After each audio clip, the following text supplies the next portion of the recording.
the people who know much more about it than I do, really are experts, seem very reluctant to speak about this. So what happens is that people like me, it's more left up to people like me. Now I'd just like to say good morning to you all. Lovely to see everybody. I want to give many thanks to Stuart Galloway for arranging all this enormous amount of hard work. Also to Alan Johnson for all his supportive efforts. It's a bit nervy being the first presenter. The last time I was the first speaker was 12 years ago in 2004. I spoke on the Tibbet killing. My subject was, did Tibbet stop anybody? And I argued that he didn't. This time mine is a very different subject. My presentation is concentrated on what I regard as a mystery of Oswald's ammunition clip, which is, all right. This is all part of a 25,000 word project, assuming I live to complete it. And this is just a small part of it. Superficially, this seems a very trivial subject, but to my mind it's not. It seems to me a crucial topic. I believe the combination of photographic evidence with the obfuscations of the Warren Commission and the HSCA point to something sinister. This presentation will explain why. But now, a word of apology.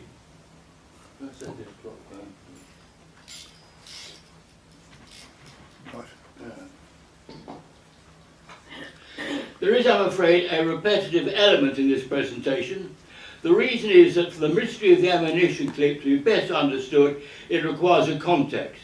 And that context is the widespread confusion over the rifle, and a big part of this confusion is the Mauser issue. You may remember that I spoke on this topic in 2014, and for this presentation I shall have to retrace some of my Mauser steps of 2 years ago. However, I'm not too worried about this quick canter through the Mauser issue, especially as I emphasise features I glossed over 2 years ago. Also, I'm in great agreement with Ian Greggs. I'd like to welcome Ian here. Very nice to see you, Ian. With Ian Greggs. 8 years ago, in the course of a most impressive presentation on who found the rifle, Ian said, in my opinion, the initial misidentification of the rifle as a German 7.65 Mauser is of far greater significance and importance than has previously been appreciated. I would go so far as to claim this is one of the most far-reaching errors we have in this case.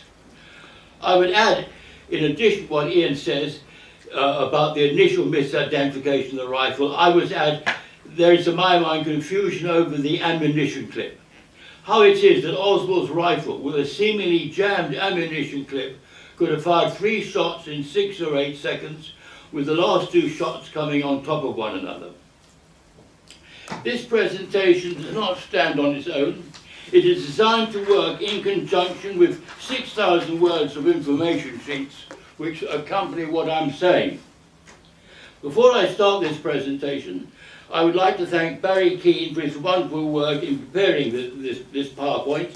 What benefit you get from this presentation is a large part due to him, so I say many thanks to Barry.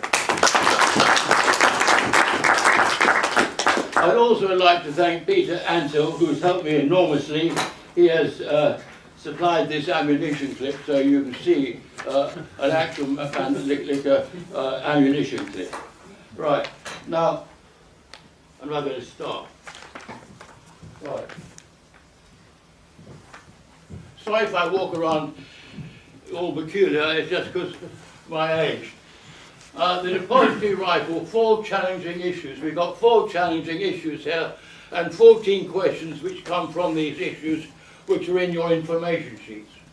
Why was the world told for some 20 hours after the discovery of the rifle that the assassination weapon was a Mauser, when it was obvious to all the depository police officers, about 12 of them, that the discovered weapon was not a Mauser rifle? There is, I shall argue, no way in which the discovered rifle could have been misidentified. We are, I contend, dealing with well, I think it's a bit of a strong word there, I take that back, with some form of very serious or sinister misinformation on a massive scale. seemingly by an entire police force. 2, why when the rifle was removed from its concealing boxes, its bolt was found to be open with a 4th round already in the chamber, suggesting that Oswald had manually inserted this last round in such haste that astonishingly he hid the rifle with the bolt carelessly left open. Why, how would Oswald have done this? Or did he do it? Perhaps somebody else did it to make the shooting look more convincing. 3, how Oswald could have fired the depository rifle so rapidly with what appears to be in a damaged ammunition clip. Remember, Oswald's clip did not fall from the rifle as it should have done, and would have done had it been in good order, but instead was found so badly jammed within this magazine, literally contained within it, that it had to be extracted. 4, like the doubts about the ammunition clip, are questions on another basis, the rifle's firing capability. Could Oswald, firing a rifle with such a stiff bolt action, have aimed 3 shots in 8 seconds, with the last 2 shots coming almost simultaneously? Now the shooting was not bang, bang, bang. It was bang, bang, bang, like that, absolutely rapid fire. The answer to this must obviously be no. Now, parenthetically, an interesting final point. I firmly believe that Mannlicher Carcano, in good working order, would have been an adequate assassination rifle. In fact, it would have been a very good one, because it had much smaller kickback than the Mauser, but only in the hands of a shooter familiar with the rifle, and, key point this, experienced in judgment, in the judgment required for shooting with the weapon downwards at a moving target. And Oswald, as I shall argue later, was an arguably not in that category. Even with the Mannlicher Carcano in excellent condition, Oswald could not have done the shooting. He was, to my mind, clearly framed. These are all my opinions. You may totally disagree with me. If you do, you're no friends of mine. But,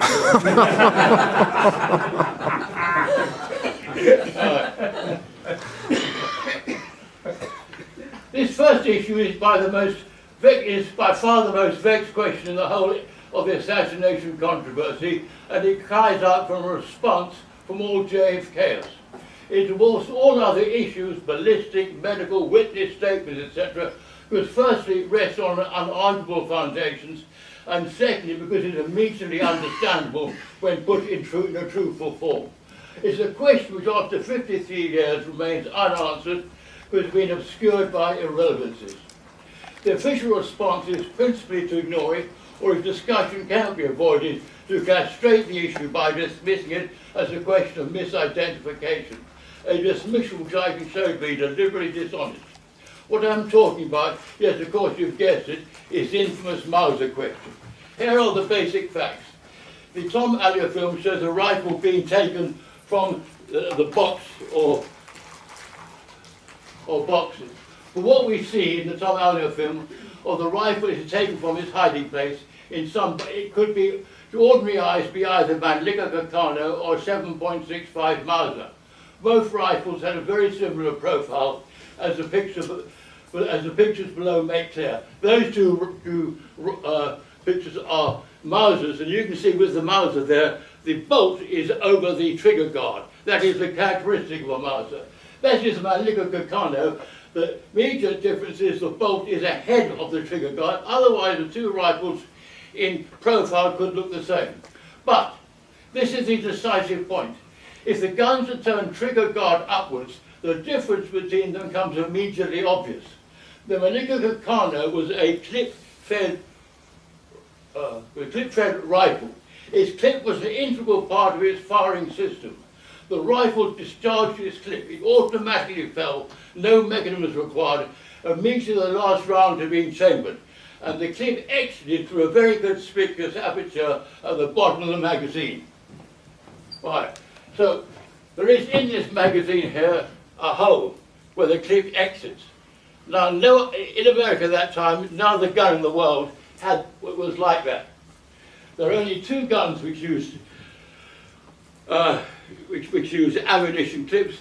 There was the Carcano rifles, and there was the Mannlicher Garand, the M1 Garand, a semi-automatic rifle. Well, that one jettisons its clip from the top of the rifle. And right. The Mauser was a radical development from the Mannlicher Carcano. It used an ammunition clip, but the clip was permanently installed in the magazine. That was its characteristic feature. Therefore, the Mauser magazine had no aperture for a clip to fall through. All of the 12 officers present in the depository would have seen the rifle the discovered rifle had an escape aperture in its magazine. This exit aperture would tell all the law enforcement officers present that whatever the gun was, it was a clip-fed rifle and therefore could not be a Mauser, a non-clip-fed rifle. At the time of the assassination, only one rifle in the world had a magazine like this. It was a made in Italy Mannlicher Carcano. The picture on the left, there you are. That is the characteristic. The magazine had that opening there. No other gun in the world. It's like a schoolboy with green hair. It was obvious. This Mauser, no opening at all. So as soon as you turn the guns over, you can tell the difference. Now this is an amazing thing. Two gun experts, Robert Fraser, the Warren Commission, Monty Lutz, for the Wisconsin ballistics experts for the HSCA, were asked how there could be a confusion. And they both said exactly the same thing. Well, the two guns look the same in profile. They never said, if you turn the guns over, you can see the difference straight away. They just said they were the same in profile. Monty Lutz covered himself even further by saying, well, the silhouettes of the gun look the same. And he was helped by Robert Edgar, the HSCA investigative officer at the time, who said to him, to a casual observer, could the rifles be confused? Well, the answer is obviously yes, to a casual observer who just saw them in profile. But Robert Edgar knew perfectly well the Dallas police were not casual observers of the rifle. So you see, the HSCA knew perfectly well what had happened. And that question gives the whole game away, because he knows he's been deceptive. He was trying to get Monty Lutz, so he wouldn't perjure himself by saying, well, you know, to a casual observer, could they both look the same? And he said yes, which is perfectly truthful. You turn the guns over, you see the difference straight away. And the Dallas police, whatever they were not casual observers. Apart from the difference in their respective magazines, a further matter knocked on the head any idea that the positive rifle could be a Mauser. Stamped on the discovered rifle was its Italian origins, which you can see just faintly shown there. According to Lieutenant Day, the discovered rifle has stamped on it 6.5 caliber C2766 1940 made in Italy. That's what he told the Warren Commission. This stamped information, plus the confirmatory aperture, the magazine, would have told both Will Fritz and Lieutenant Day and all the other law officers surrounding the discovered weapon that the assassination gun was a 6.5 Mannlicher Carcano. Had the rifle been an Argentinian 7.65 Mauser, they were telling the world this is what they would have seen stamped on the rifle, something totally different. However, and this is the most demanding question of the assassination, for 20 hours the Dallas Sheriff's Office told the world the assassination weapon was a 7.65 German Mauser. Now, if you Google Walter Conwright 7.65 Mauser, you'll get the actual video clip. Here are some of the announcements from the Sheriff's Office. They said it came from the Sheriff's Office. A Mauser-made German rifle. A 7.65 German rifle. A 7.65 German-made Army rifle. And Walter Conwright, CBS, announcing Oswald worked in the building where the murder weapon, a German-made Mauser rifle, was found. All Dallas law enforcement, that is the police, HQ and the Sheriff's Office, all knew the discovered rifle was not made in Germany. It had made in Italy stamped on it. The Dallas police knew the gun bore the mark 6.5 caliber, but they chose misinformed the world, I may be too strong a word, through disinforming the news media and say the caliber of the rifle was 7.65. For 20 hours, Dallas law enforcement misled the world on every aspect of the rifle. Well, you're all JFKers. It cost you a lot of time and effort to come here. So you must have some idea in your mind, some theory about the assassination which can explain this. But it's very, very, well, it's not baffling, it's more than that, it's most peculiar. Now, I have got a theory, but it's purely mine. Now, to repeat this most important assassination fact, the difference between a Mauser and a Mannlicher Carnot is as obvious and as immediate to perception as the difference in Elizabeth Taylor and Richard Burton. Now, let's apply this idea. Here's what Walter Cronkite said in his CBS announcement the afternoon of the Saturday, the day after the assassination. From Dallas, we've heard that a definite identification has been made of the type of rifle used in the assassination of President Kennedy. It was not a Mauser, as has been reported through most of yesterday and today, but an Italian Mannlicher Carnot manufactured in the Italian town of Paravicini. Now, let's for Mauser substitute Elizabeth Taylor, and for Mannlicher Carnot substitute Richard Burton. Then Walter Cronkite's announcement would have been given as follows. From Dallas, we've heard that a definite identification has been made of the person spotted in the Texas School book depository. It was not a woman, Elizabeth Taylor, as has been reported through most of yesterday and today, but a man called Richard Burton. We apologise for this misidentification. There is Elizabeth Taylor, there is Richard Burton. There is the gun with a hole in the magazine, there is the gun with no aperture in the magazine. It's as simple and as obvious as that. Apart from the facts I've already given, there are 6 more challenging facts. According to the news agency, their source of information was the Sheriff's Office. Yet Sheriff Bill Dacre, when he gave evidence to the Warren Commission, was never asked about the erroneous Mauser information which for 20 hours his office had given the public. Jesse Curry, the Dallas Chief of Police, like Sheriff Dacre, was never asked to account for the part his police force had played in the Mauser misinformation. The senior officer on the 6th floor of the book depository where the rifle was found on the floor was Captain Will Fritz, head of homicide and robbery at Dallas Police Headquarters.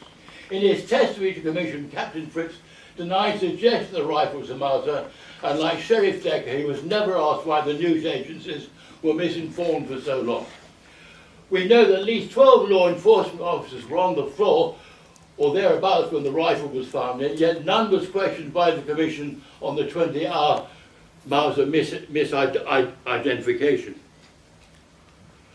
When towards 12:30 a.m. on the morning of the assassination at midnight press conference, District Attorney Henry Wade was asked the make of the assassination rifle. He implied it's a Mauser, I believe.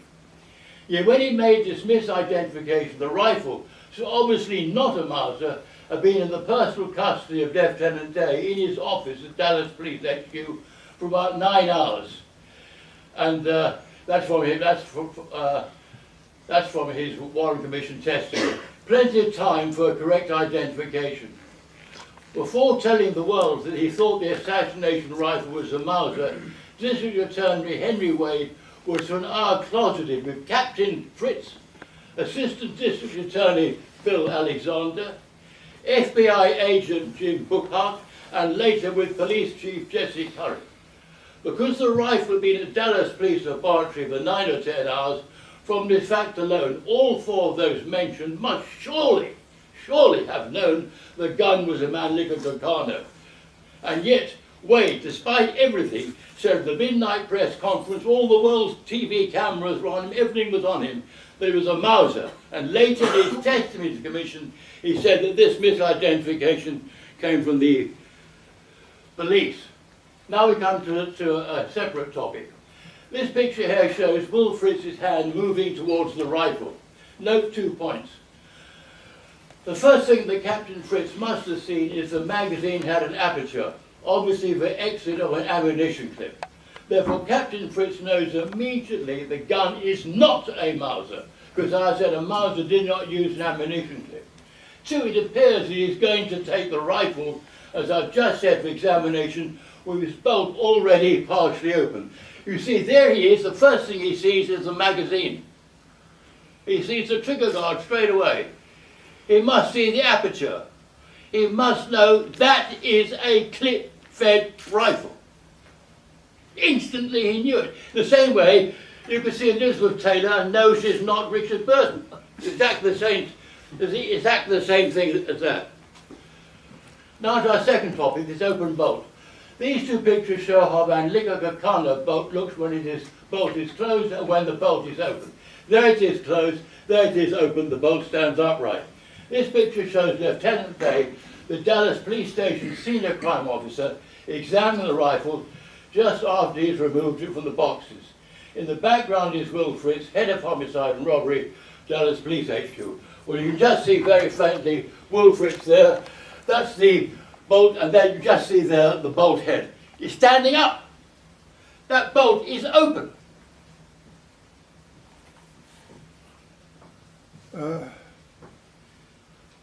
That wasn't a restaging or anything. That was actually at the moment they... Yeah, that's a Tom Allier film.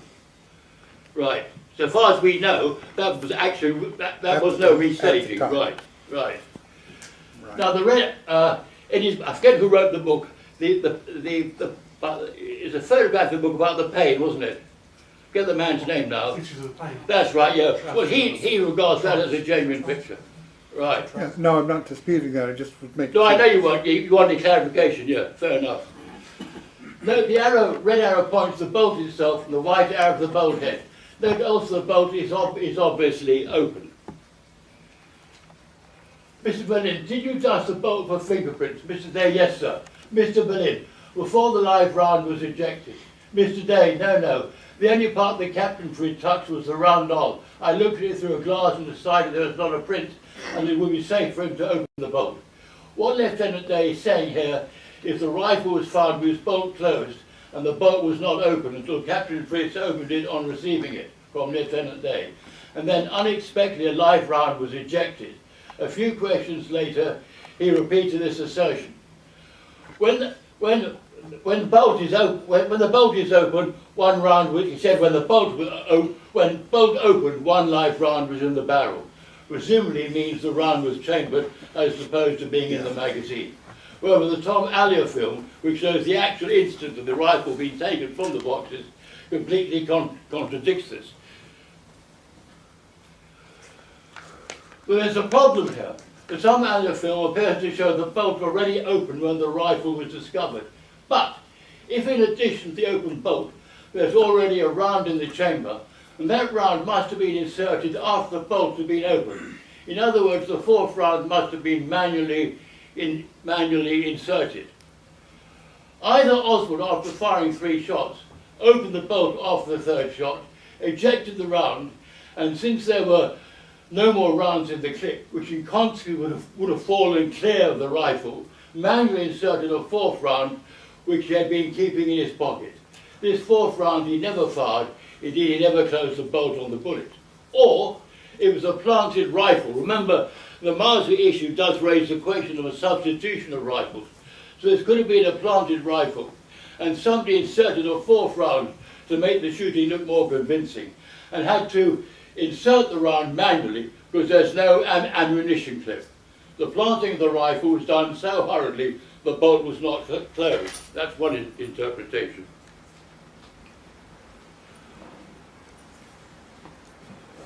The Mannlicher Carcano had a unique ammunition clip. The Mauser stripper clips, the Mauser and all other rotating bolt action rifles use a sort of clip shown on the left. They were called stripper clips. These were called stripper clips, a term that will be explained in detail later. Basically it means the clip plays no part in the operation of the rifle. The clip is loaded into the gun, but the bullets are stripped from it and the clip without entering the rifle is discarded. So you put the clip slightly into the rifle, you strip the bullets from the clip into the rifle, then the clip is discarded. In all other rifles, the clip does not take part in the actual firing of the rifle. In the Mannlicher, what used to be called the en-bloc system, the clip carries the bullets into the rifle magazine and plays a crucial part in the operation of the rifle. The only other en-bloc rifle at the time of the assassination was the semi-automatic M1 Garand. It loaded 8 rounds in its clip, which was discharged from the top of the rifle. There it has been discharged there. It was discharged by a device. It wasn't a natural thing. It was thrown into the air by a device, and the point is it discharged its clip, not when the clip was empty, but only when the last round had been fired. Now we're beginning to get somewhere near what may have happened. If somebody was planting a rifle and they thought it'd be a good idea to insert a live round, more convincing as if the gun had been fired, if they confuse the Mannlicher Carcano with the M1 Garand, which is very likely because most of those police officers or people of that age group would have fired the M1 Garand was regarded by General Patton as one of the most important weapons in the Second World War. So they would have fired an M1 Garand, and they would have thought mistakenly that the Mannlicher required an ammunition clip. One of the greatest errors, if that is the true story, of the assassination. Now, here is the clip. I've got a very detailed coverage in your notes there. And the coverage I give, you'll never find anywhere on the internet. It is a vast amount of searching, and then had a great deal of help from Peter Antil. Very, very simply, what happens is you've got your, this is the clip here. Now, I've got to think very carefully now. You can see the basic action. As you load a bullet into the breech, the pressure on the spring eases, the spring moves up, and it moves the next round into position. Obviously, you've got to have a very, very smooth clip, so the bullets will move up very naturally. If there's any fault in the clip, it will start to jam. So that must be a very well-made clip, a very, very smooth surface. So the bullets have got to move up the clip naturally. As one is chambered, the pressure puts the other ones there. Now, the problem which I raised with Peter Antil was, if you load a clip, what keeps it in the rifle? Why, you see, you load a clip, you push the clip down onto this spring, but as soon as you release your hand, the spring will put the clip upwards. So what happens is this: the clip is not in touch with the magazine, and the clip is never in touch with the spring. How it works is the bullets fit firmly into the clip. The spring acts only on the bullets, not on the clip, on the bullets. It's got a horizontal component to its action, and as the spring touches the bullets, the horizontal component of the pressure pushes the clip against the wall of the magazine. The clip will then glide a little bit up the magazine, as if it's going to come out. It just sort of moves slightly upwards, and there is attached here a special clip here. So as the clip moves upward, it locks into a device, very small clip, on the magazine. That stops the clip from moving upwards. It does not stop the clip from moving downwards. Now, when the clip is empty, there's no pressure. When there are no bullets there, there's no pressure on the clip. Why is there no pressure on the clip? Because the spring is never in touch with the clip. The spring is only in touch with the bullets, and it's the bullets that put the pressure on the clip. Once the bullets have gone, the clip automatically comes away from the wall of the magazine. The holding joints disengage, and the clip falls naturally to the ground. And Peter Angela sent me videos of his clip, and the clip just falls like that. It's as natural as that. That's why I've got the clown there. If you cut the clown's braces, what's going to happen to his trousers? Well, that's exactly the same with the clip. Now, everybody wants to disguise that. Everybody. Bugliosi. And my God, that man's important. He's one of the most important people there are.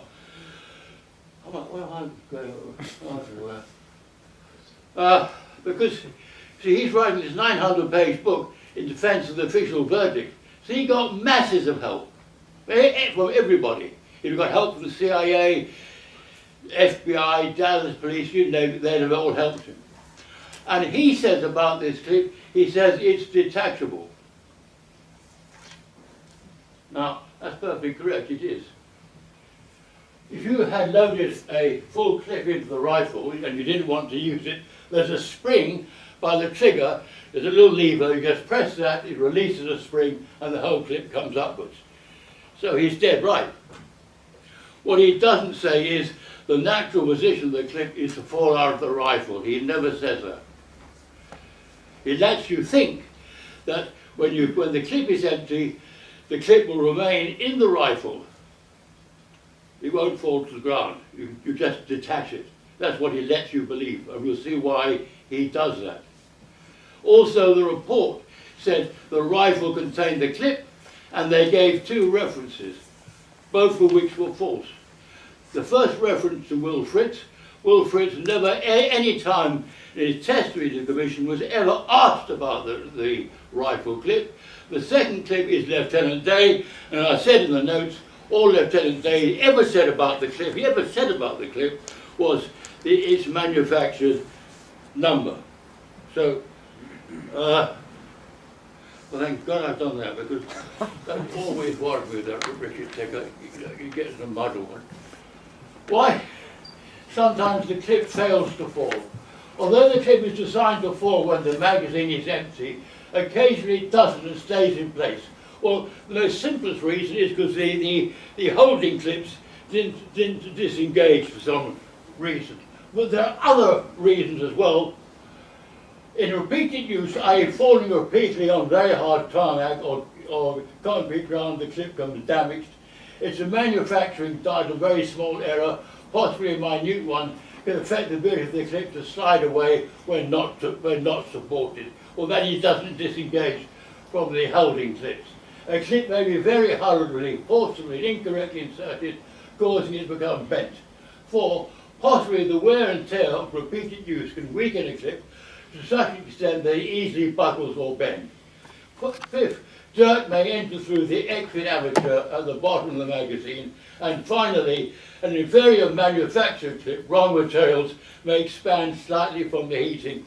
Well, that was an argument put forward by Monty Lutz, and I've dealt with that in the handouts.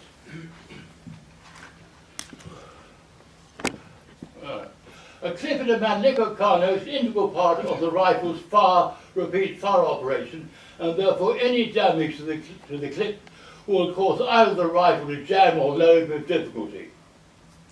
The reason being the passage of the rounds up the clip, the movement of the rounds up the clip will either be handicapped or prevented because the clip is in some part out of shape. An exception may occur when I should got 0.5, there should be 0.6, but it is possible, since expansion will be gradual, it may not be completed till the last round is fired. That if you accept the argument, the clip may overheat. This could mean that the rifle could fire without jamming, yet the clip stuck in the rifle. Whether the rifle will quickly cool, then the slightly expanded clip would contract its normal size and fall out of the rifle. Now, if you've got a damaged clip in any way whatsoever, the clip is not perfect. I remember the bullets are going to move up this clip very, very smoothly. It's got to be a very well, precisely made clip. That's why the Mauser changed the whole design. What the Mauser people said was, look, it's no good making all these hundreds of clips for each rifle. What we want to do is to make one absolutely perfectly manufactured clip and then install it in the rifle permanently. That was the... Now, this is what happens if the clips become jammed in the rifle. They simply get like that, and the rifle won't fire. And this chap in the video, he has no end of trouble trying to fire his gun, because the clip kept on jamming because it's slightly damaged in some way. This chap here has got a similar difficulty. What he's doing is, he's actually trying to force the bullet up. He's had to take the rifle not only for his shoulder, but rest it against his knee. Now, if Oswald were using a damaged clip, that he'd either end up like that, and this chap said, God knows how Oswald did it, I can't, I've been trying all morning. And this chap, obviously, he could have fired 3 rounds in 8 seconds, 2 in very quick succession. Right. The right-hand photograph shows Lieutenant Day showing the discovered rifle to the press. The left-hand photograph is the first evidential picture of the clip. Essential point, it was not an official police photograph, but a private one. It was taken by W.G. Allen of the Dallas Times-Herald just before 2 p.m., about 25 minutes after the rifle was found, and about 85 minutes after it had allegedly been fired. It shows Lieutenant Day having jostled through crowds of journalists, eventually carrying the weapon to his car. His onward journey was to his office at Dallas Police HQ, where the rifle, hidden from the press, where it was actually shown to the press about at 6 o'clock, and then nobody else saw it. So it was in their possession for about 10 hours. In my opinion, this is by far the most important assassination photograph. I think it's the most important photograph in the whole of the assassination, more important than the Zapruder frames. No other picture compares with it. Actually, there were 7 pictures he took like this in quick succession. It establishes on 2 counts quite clearly not only the assassination was a conspiracy, but one prepared in Washington. Well, that comes from me. I'll explain why a moment later. First, conspiracy evidence. The Allen photograph shows the clip hanging out of the magazine. In view of everything that has been said in the previous slides, the clip in this picture is obviously jammed into the magazine. Finally, as Lieutenant Day approaches his car, the clip originally contained out of sight in the magazine had become loosened by the way the rifle had been jostled, and in consequence started to move just slightly out of its hiding place, the magazine. This shows what a Mannlicher ammunition clip looks like when emptied of its bullets. It naturally falls away from the magazine like a clown's trousers when his braces are cut. If we compare it with the clip of the Allen photograph, we can see the Allen clip has only very slightly come away from the magazine, despite all the jostling and waving around the rifle. This comparison indicates that the clip must have been very badly jammed, either because it was damaged in itself, or badly made, or badly inserted. Whichever was the reality, the result would have been the same. The easy load of the bullets would have been prevented. Without this easy loading, the gun would have been reduced to a single-shot rifle, not capable in untrained hands of firing 3 shots in less than 24 seconds, putting aside the added time for the retargeting. Bear in mind that the 3 shots allegedly fired were not equally spaced. The last 2 shots were nearly on top of one another. This picture of the ammunition clip therefore makes it clear there is no way that Lieutenant Day's rifle was the assassination weapon. This jamming of the ammunition clip is discussed very fully in my post-presentation handout. Now,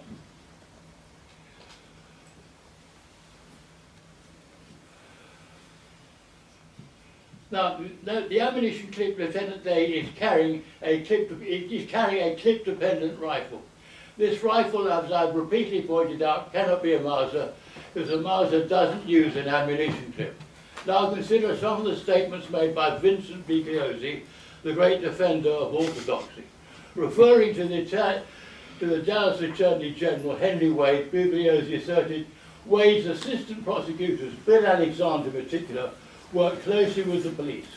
In another quotation informs us about an hour before the big international press conference, Henry Wade plows his way through the field reporters lined up in the corridors outside the Homicide and Robbery Bureau. Inside, Assistant DA Bill Alexander, FBI agent Jim Brookhat, and Captain Fritz await him. At Wade's request, Fritz begins to outline the considerable amount of evidence that the Dallas Police Department has impressively gathered so far, the gun, the witnesses, etc. So when Wade made his statement to the press that Mauser, I believe, he'd been in full discussion, it wasn't something he said off his own bat. Right. In his press conference, District Attorney Wade stated, well, there's a lot of physical evidence that was gathered. Wade says, including the gun. That is on its way by Air Force jet to the FBI crime lab in Washington. Despite the fact that Wade has been closeted for over an hour with senior law enforcement officers, when asked the make of the gun, a question he and his advisors knew he was going to be asked, he answered, it's a Mauser, I believe. In other words, he was in effect denying the existence of the clip shown in that picture there, despite the fact that W.G. Allen photographs, I believe they were on the television at 3:50 in the afternoon. The only solid first-hand internet information on Wade's midnight press conference, in which he gave the answer Mauser, I believe, is a YouTube 4-minute, very shortened version of the TV original. This you can play by Googling Henry Wade JFK midnight conference. However, surprise, surprise, Wade's Mauser answer has been edited out, and I wonder why.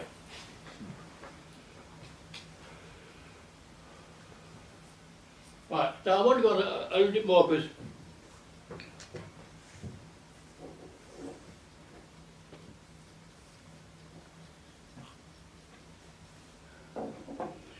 some issues about that clip, because since I wrote that, I've had quite a good think about it.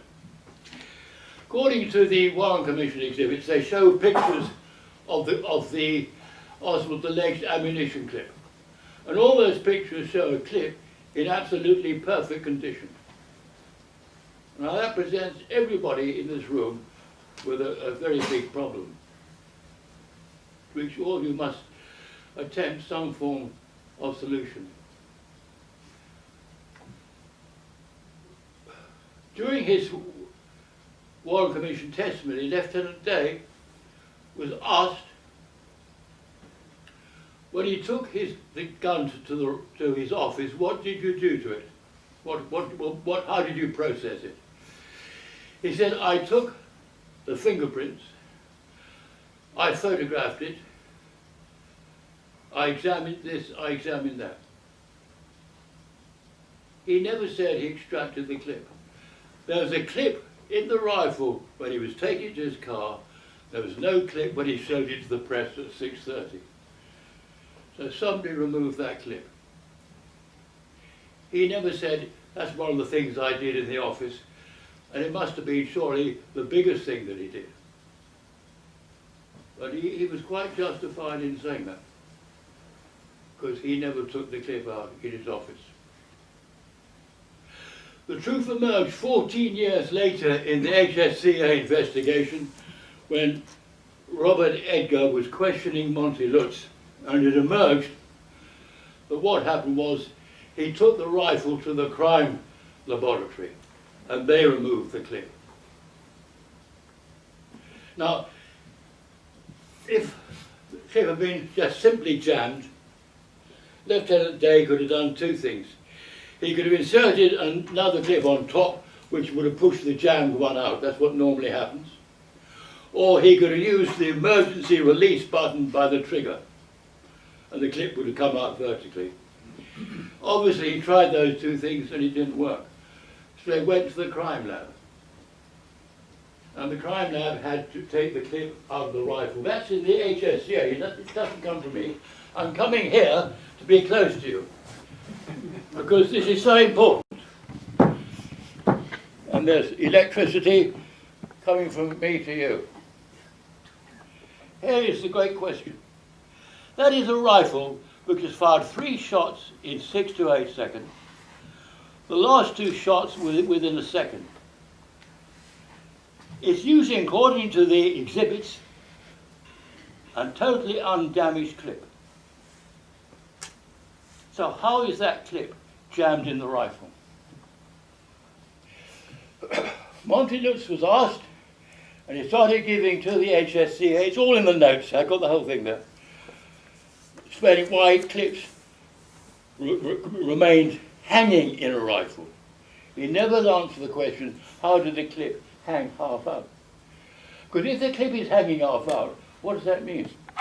It means that the engaging clips have disengaged. It means the clip is no longer in touch with the magazine. So what is stopping the clip from leaving the rifle? You're not in touch with the magazine. So the one thing I can think of, that clip is caught up with the spring. And the only way a clip can be caught up in a spring is if that clip was put into that rifle when it was empty. In other words, that is a planted rifle. And this explains why the clip is the most undiscussed item of all. All Lieutenant Day said about clip was just 6 words in the whole of the Warren Commission. Will Fritz never even mentioned it. Now, the HSCA was faced with a challenge. Why did they wanted to know seriously about the clip, why did they get a ballistics expert from Wisconsin to speculate on it? Why didn't they get somebody from the Dallas crime lab who actually extricated the clip to tell them how he did it and why it had to be done? Well, what's your answer to that? Because they never did that. We don't know who it is, do we? Well, they could have made inquiries, couldn't they? Try to make inquiries. They'd asked Lieutenant Day, who was still alive at the time. Somebody must know how that clip came from the rifle. Well, they still can't show you the Walker bullet, can Pardon? they? They still can't show you the Walker bullet, which was in their files, supposedly. Yeah, well, they knew. Anyway, they made no effort. They got him to speculate. He was really speculating on why a clip got wouldn't disengage, wouldn't leave the rifle. He never explained how he got half out. So it seems to me that you're adding these 3 things together. You've got the substituted, it appears to be a substitute. They're saying it's a Mauser and it's a Mannlicher. That could be a substitution. You've got the strange thing of the bolt being open. That looks as somebody in haste put in a 4th round. And then you've got the jammed ammunition clip. And what it suggests to me is a possibility that they were led to believe it was originally the gun was originally going to be a Mauser.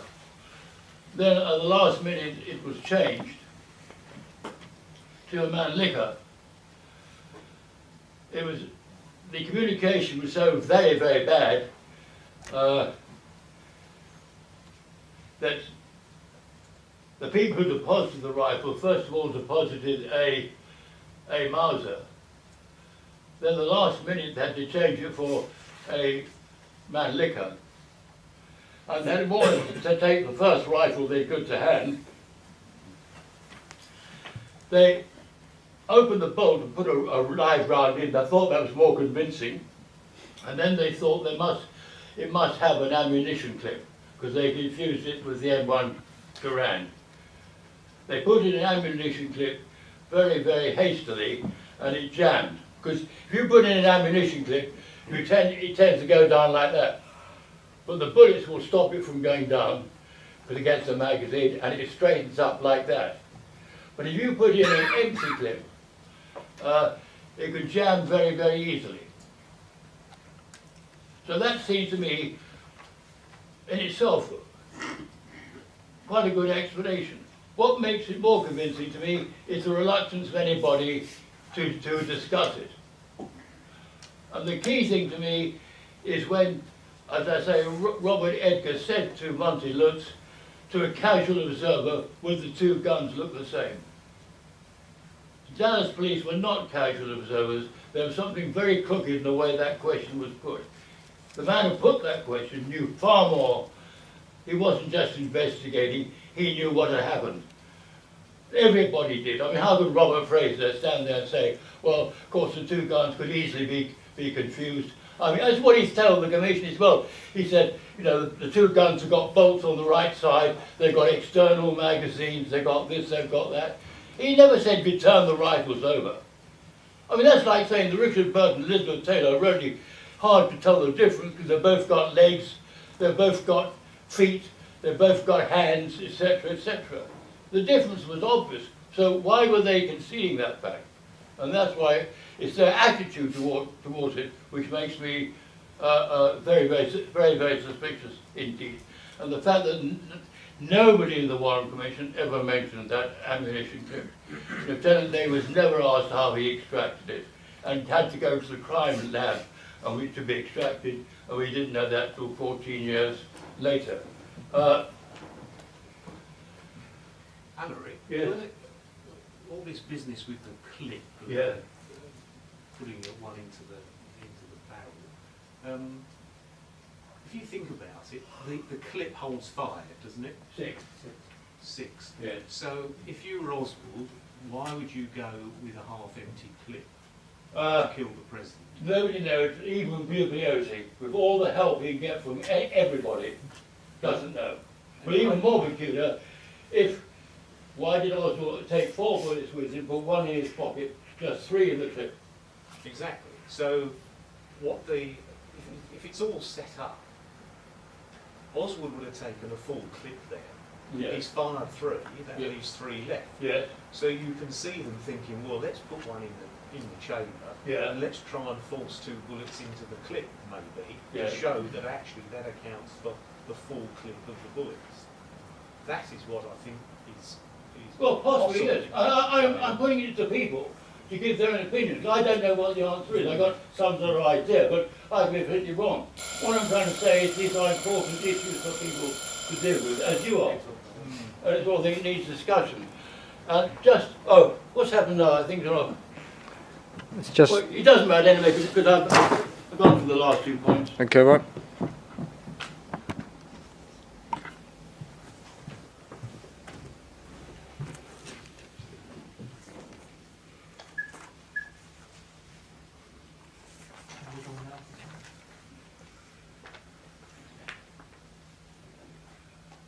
Right. Okay. Ronald Simpson, at the time of the Warren Commission, was the chief of the Infantry Weapons Evaluation Branch of the Ballistics Research Laboratory of the Department of the Army. At the time he gave evidence, he had been in that position for 4 years, and previous to his appointment, he had worked at the Ballistics Laboratory for 9 years. In the course of his evidence, Simmons, referring to Oswald's rifle, mentioned the amount of effort required to open the bolt, and later in his testimony told the Commission the pressure to open the bolt was so great that we tended to move the rifle off the target. Equally bad, Robert Fraser, FBI gun expert, told the Commission that because of the defect in his telescopic sight, the rifle shot high and slightly to the right.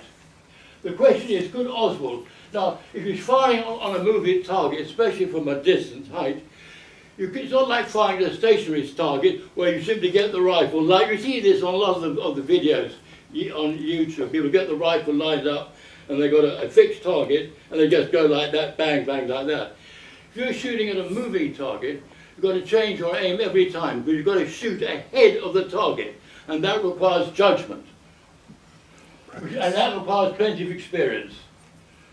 So the question is, could Oswald, having fired 3 shots, 2 hits in 8 seconds at the most, using a rifle with possibly a damaged loading system, faulty ammunition clip, something wrong somewhere, in addition to a rifle which had to be re-shouldered between shots, and which when it did fire, did so high and slightly to the right.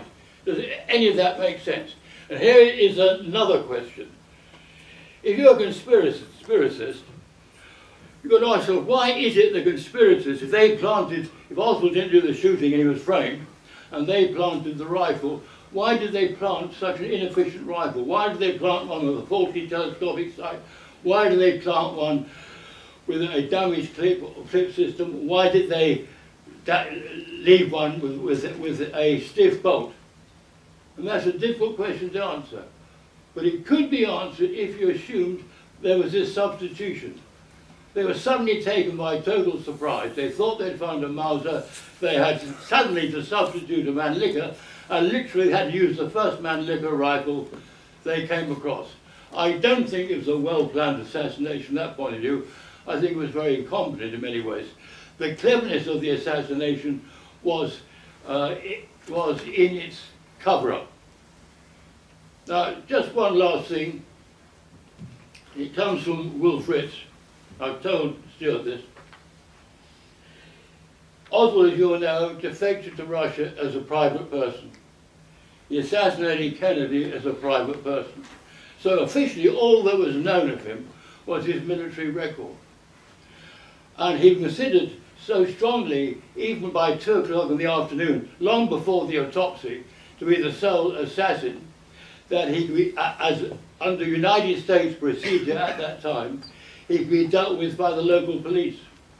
And so Will Fritz was supposed to interrogate Oswald. He did so allegedly for 12 hours. And Washington wanted to know, well, all about who was this chap Oswald. That's the impression we were given. They tried to find out who the hell was Oswald. And there's Will Fritz questioning Oswald to find out for Washington what sort of person Oswald was. When during his testimony, one of his testimonies, Will Fritz was asked, what do you think was Oswald's motivation? Will Fritz made a most extraordinary reply. He seems to have lost his temper. He said, well, why don't you go and ask them in Washington? Really? Well, that was an absolutely explosive answer. Why don't you go and ask them in Washington? Don't ask me in Washington. But Washington said, we know nothing about it. You're supposed to find out who was Oswald. He's saying, after 12 hours of interrogation, I know less about Oswald than they do in Washington. So I think Washington are connected with a lot of this. Anyway, I hope he's kept you awake and give you now. What I've got here, these are your information sheets. It's going to be 25,000 words in great detail all about this. If you would like to, could you pass these along? If you could. Right. Thanks very much, Alaric. Thank you.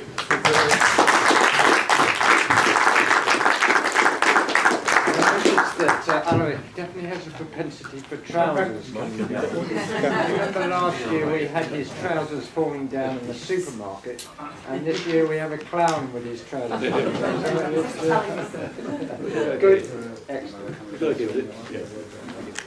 So we're going to break now, folks. We're slightly in front of time, so if we come back here at about 5 past, I know Bart's got a lot to say to us, so we'll reassemble at 5 past back in here. Coffee should be outside.